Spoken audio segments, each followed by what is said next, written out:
네, 안녕하십니까. 화요일 명인들의 복귀 김대현입니다. 자, 우리 시장이 지금 계속해서 변동성 장세가 이어지고 있습니다. 지난 2021년 올해 1월 11일 3,260포인트 고점을 터치한 이후에 지난주 시장이 이제 2,900선 초반까지 왔었죠. 저점이 2,929포인트, 50포인트대 있던 2월 초의 저점을 살짝 깨고 내려갔다가 반등이 좀 시도되고 있습니다. 시장에 대한 전반적인 흐름을 말씀을 계속 드리고 있어요.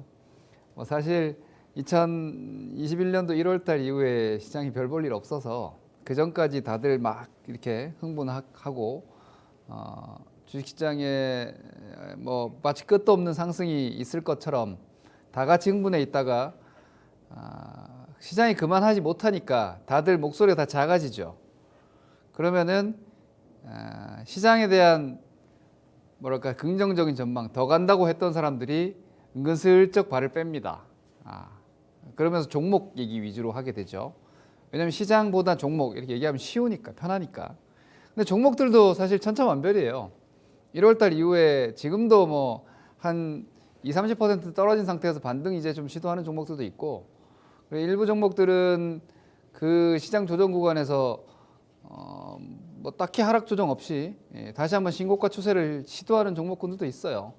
그래서 우리 주식 투자자분들의 궁극적인 목표는 사실 종목 수익률이 맞기 때문에 뭐 종목이 답일 수는 있는데 우리 시황을 보는 이유가 뭐예요? 시황 분석은 시장의 상황을 분석을 하는 거예요. 시장의 상황을 우리가 판단을 해서 지금 어느 정도의 강도로 내가 투자를 할 것이냐. 저는 늘 말씀드리지만 우리가 주식 투자를 하는 이유와 목적은 자산 증식이에요. 제가 아주 원초적으로 말씀을 드리죠. 주식 투자는 기본적으로는 돈 관리예요. 그렇죠? 여러분들이 주식을 다 자산을 잉여 자산 가지고 하잖아요. 잉여 자산이라는 거는 내가 뭐 사업 소득이든 근로 소득이든 돈을 벌어서 뭐 먹고 싶은 거 덜 먹고 쓰고 싶은 거 덜 쓰면서 돈을 모으고 아끼고 모아서 그 돈으로 투자를 하잖아요. 그게 금융소득이란 말이에요. 근로소득은 여러분들이 사업해서 뭐 혹은 근무하시고 나오는 페이 월급은 기본적인 생계 비용이라는 게 있죠. 내가 먹고 살고 애들 키우고 뭐 부모님 모시고 하는데 들어가는 돈이 있잖아요. 그 돈을 쓰고 남는 돈이 자산이죠. 그 돈이 이제 모여서 자산이 되는 거니까 사실 자산소득은 상당히 소중해요. 왜냐? 그 자산소득은 그 전부 다 킵이 될 수 있으니까 저장될 수 있으니까 그죠? 자산소득은 그 자산소득에 대한 필요 경비가 없잖아요. 그러니까 뭐 증권사 수수료 뭐 양도세 뭐 해외 주식 양도세 이런 거 제외하고 뭐 그건 논외로 따지고 내 수익이 다 그만큼 자산이 늘어나잖아요. 근로소득 혹은 사업소득은 수입이 있어도 또 필요 지출이 있으니까 수입만큼 모이지 못하는 거지만 자산소득은 소득만큼 다 저장되니까 그래서 주식 투자라는 게 이런 자산 투자라는 것은 잘만 하면 여러분들이 상당히 안정적이고 오랫동안 부를 축적할 수 있으니 이 주식 투자의 제가 근본적인 목표를 말씀드리는 건데 돈의 관리죠. 내가 가지고 있는 나의 주식 투자 자산을 관리하는 거는 1차원적으로는 돈 관리예요. 그러니까 돈 관리의 기본은 여러분 뭡니까? 돈을 모으고 불리려면 어떻게 해야 돼요? 내가 가지고 있는 지금의 돈을 잘 지켜야 되잖아요. 그렇죠? 내가 가지고 있는 지금의 돈을 잘 지켜야 거기서 플러스 알파 수익이 붙어서 자산이 복리 효과를 가지고 오랫동안 불어나는 거 아닙니까? 그래서 사실 저는 주식 투자를 하시는 분들께 늘 말씀드리는 게 조정기에 어떻게 하는지 정말 중요하다. 장이 좋을 때는요, 용감한 사람은 다 벌어요. 그러니까 시장이 좋고 강할 때는 용기만 있으면 돼요. 정말 용기만 있으면 됩니다. 용기가 없는 분들이 수익을 오히려 못 내고, 장이 괜찮을 때는 뭐 52주 최고가, 뭐 사상 최고가, 성장주, 뭐 PB 밸류가 뭐 100배든 뭐든 용감하게 강한 종목 잡으면 시장이 알아서 돈을 벌어줘요.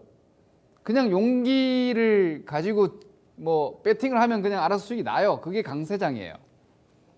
그런데 조정기는 그렇지 않아요. 조정기는 용감하면 안 됩니다. 용감하게 하셔가지고는 수익이 절대 날 수가 없어요. 오히려 조정기에는 뭐라 할까, 눈높이를 낮추고 욕심을 줄이고 때가 아니기 때문에 잘 기다려야 돼요. 제가 지난번에 한번 말씀드린 적 있죠. 악어가 사냥을 할 때 눈 밖으로 이렇게 물 밖으로 눈만 빼꼼 내밀고 뭐 반나절이고 한나절이고 기다려요. 그죠? 물소떼가 물을 먹으러 와도 절대 함부로 움직이지 않아요. 가까이 방심하고 그게 자기가 바위인 줄로 착각하고 눈앞에까지 들어왔을 때 한 방에 사냥해서 한 달을 나잖아요. 악어들이 사냥을 그렇게 하잖아요. 치타도 마찬가지죠. 그죠? 네. 끝까지 내가 한 번에 달려들어서 확실히 사냥을 성공할 수 있을 때까지 차분히 끝까지 기다립니다. 사정권에 들어오지 않으면 함부로 뛰쳐들지 않아요. 왜? 오래 달릴 수 없기 때문에. 그죠? 악어는 어때요? 쫓아갈 수 없기 때문에. 그러니까 이 스윙을 자주 하지 않는단 말이에요. 승률이 중요한 거예요. 투자는 저는 실제로 그런 거라고 봐요. 수익 날 때 제대로 내고, 그리고 지금처럼 불확실하고 애매한 장에서는 잘 지키고 있으면 잘하는 거예요. 지금 여기의 수익률, 시장이 작년에는 너무나 좋았잖아요. 이 좋았다라는 전제는 코로나 데미지를 크게 입지 않았거나 혹은 이 코로나 데미지를 상반기에 빨리 회복을 했을 경우의 국한이에요. 그랬을 때 하반기에 이 좋은 구간에서 플러스 수익을 내셨을 테고, 그걸 지금 잘 지키고 있는 분들이 지금 잘하고 있는 거예요. 왜냐? 1월달 여기 고점 이후에 주식들이 마이너스 20%, 마이너스 30%가 너무나 많거든요. 혹은 반등해서 지금 마이너스 15%예요. 그죠? 그럼 어때요? 이거 수익을 이만큼 갉아먹은 거죠, 이미. 그럼 계좌가, 시장은 옆으로 갔는데 시장은 지금 이만큼 올라와서 옆으로 가 있잖아요. 근데 실질적으로 여러분들의 많은 계좌가 이렇게 떨어져 있죠. 여기 떨어져 있죠, 여기서. 최근에 반등 나와서 이만큼 올라왔겠네. 그렇죠? 여기서 손해보고 있지 않은 투자자는 잔고를 여기로 유지하고 있겠죠. 내가 1억 가지고 투자해가지고 작년에 매매 잘해서 1억 3천만 원 만들어놨다. 이거 유지하고 있는 거예요. 올해 조정이 마무리되고 다시 강한 시장 시점에서 매수를 하면은 이게 다시 1억 5천만 원 될 수 있고 2억 원 될 수 있는 거예요. 근데 여기서 갉아먹으면 어떻게 돼요? 여기 30% 까지면은 이게 이제 1억 수익 까져버리니까 다시 1억 원으로 와버리죠. 그럼 사람들은 심리가 어때요? 내 원금이 원래 1억인데 1억 3천만 원에서 내려왔기 때문에 내 원금 1억 3천만 원으로 생각하기 때문에 까인 1억 3천만 원 회복하려고 막 급하고 바쁘게 움직여요. 그래서 돈이 점점 더 줄어드는 거예요. 이 조정기에 여러분, 우리가 데일리 방송을 하고 저 같은 경우에도 주식 분석을 하고 여러분들께 전략을 제시하는 게 직업인 사람이라 저는 어떻게 보면 여러분들보다 차분하기가 더 힘들고 기다리기가 더 힘든 사람이에요. 그죠? 매일 주식을 들여다보고 있어야 되는데 참아야 되니까. 내일 뭐가 움직일지도 대차로 보이는데 그 움직임이 크지 않으니까 그걸 포기하고 기다려야 되고. 근데 그걸 할 수 있어야 돼요. 그래야지 돈을 벌고 지키고 또 벌고 이게 가능한 거지. 벌었다가 뱉었다가 하면 돈 못 벌어요. 오히려 장 한번 데미지 입어버리면 돈이 그냥 훅 날아가 버립니다. 그러면 돈 관리 못하는 거잖아요. 그죠? 돈 관리 제대로 못하면 주식시장에서 돈 벌 수가 없죠, 절대로. 그러니까 지금 시장은 그 기조가 아직 별로 바뀌지 않았다는 거예요. FOMC도 이야기해야 되니까 제가 먼저 이 말씀을 드린 이유는, 자, 그냥 그림 보시면 답 나오죠. 조정기예요. 조정 중입니다. 조정 중. 야, 김동희 전문가 지금 장 좋을 때는 그래도 강하게 공략하고 아주 원웨이 상방으로 그냥 막 질러라 이러더니만 어느 시점부터 여기부터, 그죠? 여기부터 계속 지금 제가 2달간 계속 비슷한 얘기하고 있죠. 변동성 축소, 계좌 변동성 축소, 너무 욕심 많이 내지 마시라, 조정기다. 아직 조정 안 끝났다. 지금도 마찬가지, 조정 아직 안 끝났다 라고 저는 생각을 합니다. 내일 올라가도 국면이 바뀌잖아요. 자, 우리 시장이 제가 그냥 막 보이는 대로 지수 얘기는 제가 주로 말씀드리고 뭐 종목은 다른 요일 분들도 많이 이야기하고 다른 코너에서 종목들 다 얘기 많이 하니까 시황 위주로 한번 봅시다. 자, 다우지수가 사상 최고가가 계속 경신이 되고 있어요. 이렇게 올라와 있죠. 이렇게 올라와 있고 이거를 이제 장기적으로 보면 어디에 와 있냐면 이게 다우죠. 여기 와 있고요. 이거를 더 길게 보면은 여기에 와 있어요. 이 정도 위치에 이렇게 여기 와 있어요. 여기 이 상단이죠. 상단. 장기 상단, 중기 상단, 뭐 다 상단. 그리고 다우 지수는 아직도 쐐기 형태의 그림이에요. 아직까지 쐐기가 안 깨졌어요. 그래서 쐐기가 유지가 되고 있어서 요 쐐기가 깨지면은 일반적으로는 요만큼 떨어진다 그랬죠. 이렇게까지. 이렇게. 그러니까 여기서 기술 다우가 아직까지 조정이 안 나온 거예요. 왜? 이 후반 상승이 지금 디커플링 나오고 있죠. 나스닥은 못 올라가고 다우는 올라가고. 그러니까 그동안은 나스닥이 좀 더 강하고 다우는 좀 느리고였기 때문에 디커플링이 아니었어요. 그런데 3월 달부터는 나스닥 하락하고 다우가 올라왔기 때문에 완전 디커플링이에요. 이유는 아시다시피 백신 보급 그리고 전반적으로 경기 재개에 대한 기대감, 뭐 리오프닝 관련 주식들 그리고 경기 순환 상승의 인프라 투자에 대한 어떤 산업재 그리고 국채금리 상승에 대한 금융주 이런 전통적인 경기 연동형 주식들이 올라왔고 이자 비용 부담에 대한 증가나 이 S&P 배당 수익률이 지금 1.5% 아닙니까? 근데 지금 국채금리가 1.6% 이상 올라가니까 레버리지 효과가 약해지니까 기본적으로 기술주군들의 수익률 부진이 나오면서 나스닥은 떨어지고 다우가 올라가는 디커플링. 제가 이 정도 디커플링은 옛날 90년대 후반 이후에 거의 처음 보는 게 아닌가 싶을 정도로 제가 어릴 때 주식할 때 나스닥만 올라가고 다우는 계속 떨어졌던 적이 있는데 하여튼 지금 약간 그런 디커플링이 지금 나와 있는데요. 우리 시장은 뭐 복합적이죠. 그래서 우리 시장도 코스닥이 좀 부진했던 거고 S&P 500 지수가 뭐 나스닥 반, 다우 반이니까 중심을 잡고 있다라고 보면 S&P 500 지수도 지금 고점 경신이 살짝 나왔죠. 지금 현재 고점 경신이 살짝 나왔는데 얘네들 같은 경우에는 여기 요 쐐기 라인을 살짝 이탈을 훼손했다가 지금 위로 다시 붙어 있는데 이 역시도 상단으로 계속 갈 수 있는 상황은 아니에요. 왜냐? 지금 작년 대비해서 성장률은 좋아요. 경제도 그렇고 기업 실적도 그렇고. 그런데 절대적인 수치로 보면은 좀 밸류에이션 부담 분명히 있습니다. 그리고 이것도 아직까지 쐐기에 가깝습니다. 그래서 저는 지금 미국 시장이 근데 저는 늘 국면을 말씀드려요. 자, 여기서 우리가 미국 좀 올랐다고 해서 흥분할 게 아니라는 거예요. 왜냐하면 위치를 계속 보여드리고 있는데 자, 미국 부양책 통과가 됐죠. 그래서 실질적으로 미국 국민들에게 긴급 지원금이 빠르면 다음 주부터 입금이 될 거라고 예상되고 있는데 그걸로 인해서 미국 경기가 호전되는 데까지 시간차가 있을 테지만 그보다 중요한 거는 그 자금이 증시로 일부 들어올 거예요. 지금 조사에 의하면은 특히 20, 30대 경우에는 그 돈을 주식 투자를 하겠다라고 응답하는 비율이 한 50%까지 된단 말이에요. 그럼 그 돈을 받아 먹겠죠, 주식시장에서.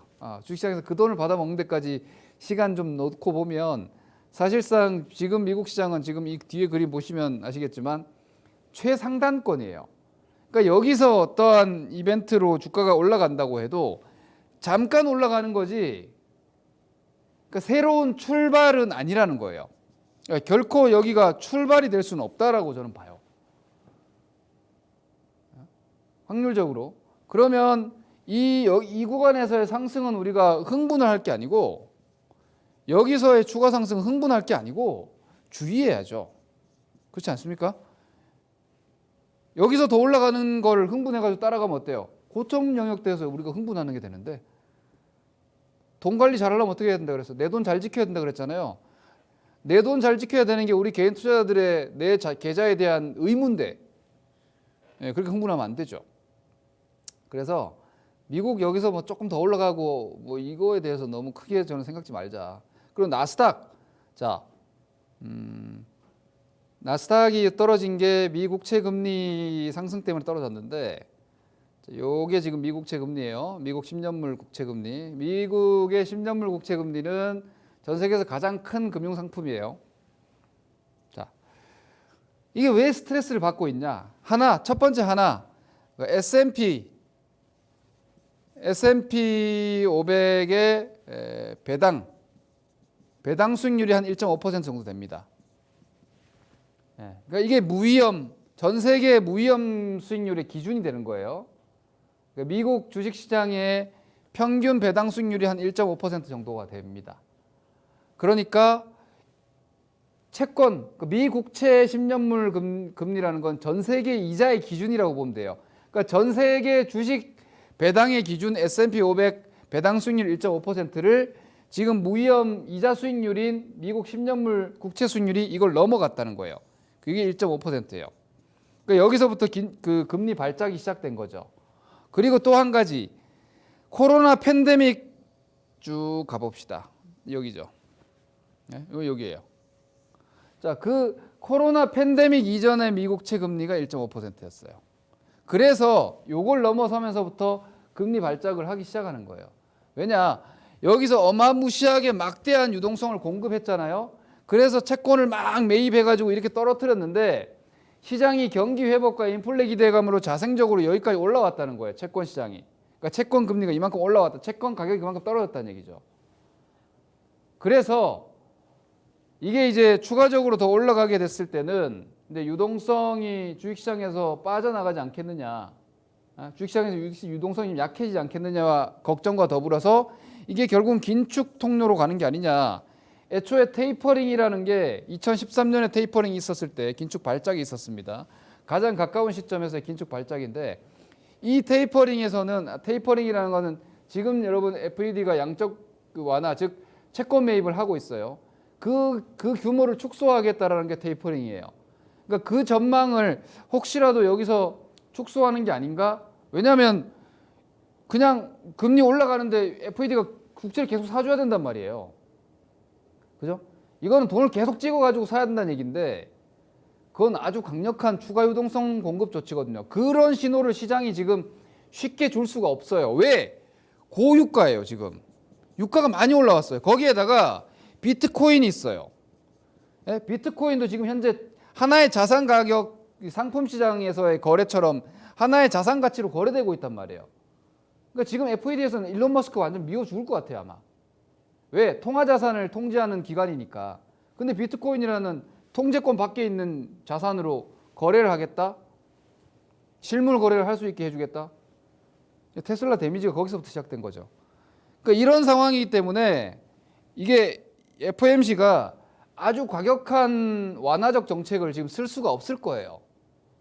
그런데 이번에 지난주에 ECB에서 2분기에 규모를 늘리진 않았는데 채권 매입 속도를 높이겠다. 속도를 더 강화시키겠다. 그러니까 채권 매입 규모를 늘리는 건 아닌데 이건 거의 립 서비스예요.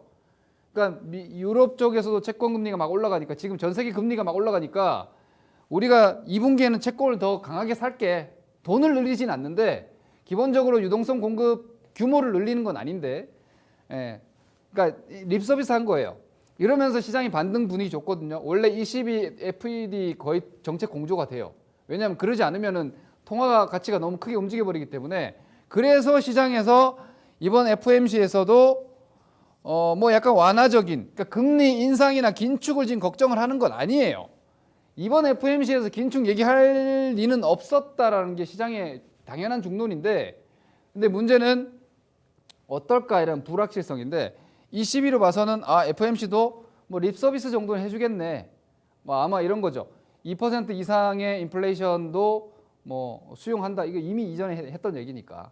그러니까 2%대 물가 상승률이 나온다고 해서 즉시 테이퍼링 하진 않는다. 뭐 이런 정도 코멘트만 나오면 시장은 일단 완화적이라고 생각을 할 텐데 그 정도를 시장이 지금 환호할 거냐는 거예요. 불확실성. 그러니까 이번 FOMC가 불확실성이 꽤 있는 게 결과는 별거 없을 거예요. 아마 내용은 별게 없을 거고 제가 볼 때 내일 저녁에 이제 발표가 되고 이제 우리 시장으로는 목요일 아침에 반영이 될 텐데 이번 FOMC가 불확실성이 있습니다. 왜 무슨 불확실성이냐면 이걸 미국 기준으로 봐야 돼요. 우리 기준으로 보면 안 돼요. 자, 이게 지금 나스닥이고 나스닥이 금리에 더 민감하니까 이렇게 생각을 해보죠. FOMC에서 이게 귀걸이 코걸이 상태인데 FOMC에서 현재 추정으로는 당연히 금리 동결이고 뭐 테이퍼링 같은 언급은 없을 거예요. 그리고 립 서비스, 그러니까 그냥 말로 완화적 포지션을 유지한다 정도 이야기해 줄 거고 점도표를 더 완화적으로 바꿀까? 점도표까지는 안 바꿀 것 같은데 왜냐면 실질적으로 경제 회복세가 더 강해서 근데 만약에 점도표라는 게 뭐냐면 뭐 내년도에 예상 금리 뭐 얼마 이게 연준 의원들이 이게 점으로 찍는 거예요. 몇 명은 몇 퍼센트 전망 이런 식으로. 근데 그게 만약에 이게 보통 이제 2021년도 9월 달 이 정도를 지금 시장이 놓고 기준으로 잡고 있거든요. 이게 만약에 예상 금리 인상이나 이런 확률이 높아진다. 혹은 금리 인상 첫 번째 금리 인상 시점이 2022년 어디께에서 앞으로 또 한두 분기 앞으로 온다.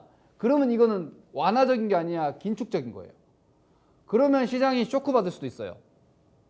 이 점도표까지 건드릴까 싶긴 한데 그게 일반적인 예상은 일단 립서비스 수준의 완화를 예상을 해요. 그러면 FOMC는 무난하게 넘어가는 건데 근데 그 정도의 FOMC가 나왔을 때 과연 미 국채 금리가 떨어질 거냐 이겁니다. 이게 안 떨어지고 이게 1.6%대 이상이나 이렇게 유지를 하면 4월 말에 또 FOMC 있거든요. 그럼 시장이 계속 박스로 계속 가는 거예요. 이 지금 3월 중순인데 4월 달까지 박스 가면 정말 피곤한 장이 되는 겁니다. 그래서 이게 지금 저는 이렇게 봐요. 지금 막 지난주까지 주식시장 막 떨어지고 종목들 막 떨어지다가 지금 반등 많이 나왔잖아요. 종목들이 반등이 꽤 많이 나왔는데 예를 들어 코스닥에서 뭐 KMW 대표적으로 많이 떨어진 주식들 한번 봅시다. 몇 개만 시간상. 자, 이런 주식들 반등 많이 나왔죠.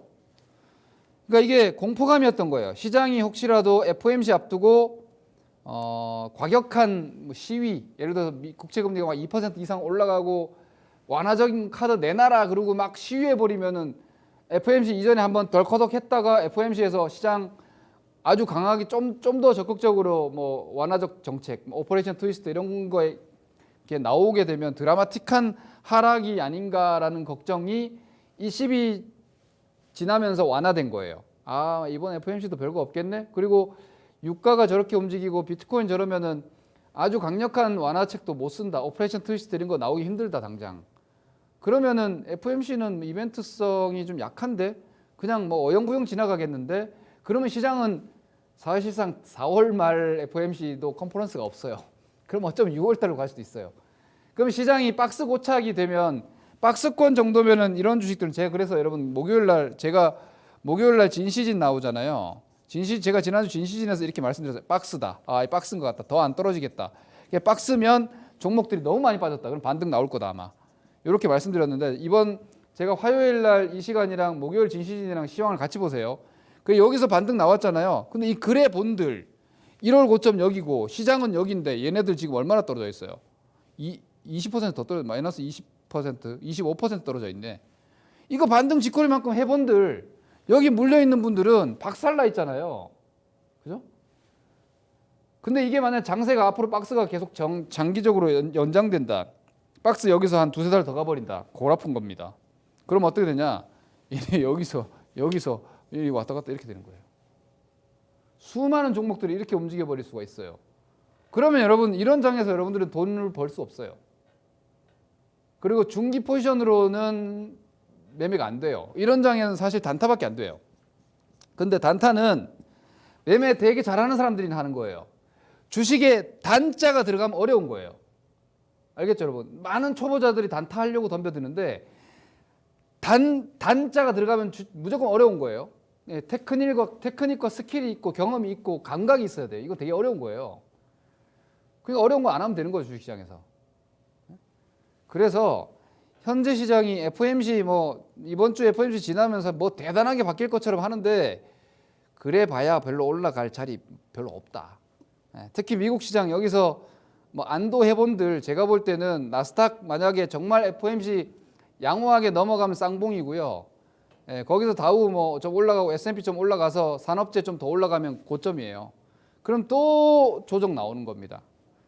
그러니까 함부로 지금은 위로 쫓아가는 시장 아니니까 좀 주의하시고 너무 답답하게 여기지 마세요. 장이 이만큼 올라왔잖아요. 이거 좀 정도 쉬는 거는 별로 이상할 게 없다. 월봉을 보시면 여러분 여기서 많이 가기 힘든 패턴이에요. 오히려 뒤에서 이 정도 떨어져야지 뭔가 그림이 될 만한 자리니까 지금 아직까지 3월, 1월, 2월, 3월 2달밖에 안 지났는데 조정 2달 나왔다고 서두르거나 급하게 움직이지 마시고 차분히 변동성 축소 전략 유지하시기를 권해드리겠습니다. 그리고 제가 토요일 날 9시에 요 전반적인 상반기 후반전 전략에 대해서 좀 디테일하게 공개 방송을 통해서 말씀드릴 테니까 주말 쉬시면서 토요일 날 라이브 못 보시는 분들은 녹화해 둘 테니까 일요일 날 보시면 될 것 같습니다. 요즘 참고하셔서 한 주간 성공 투자하시기 바랍니다. 감사합니다.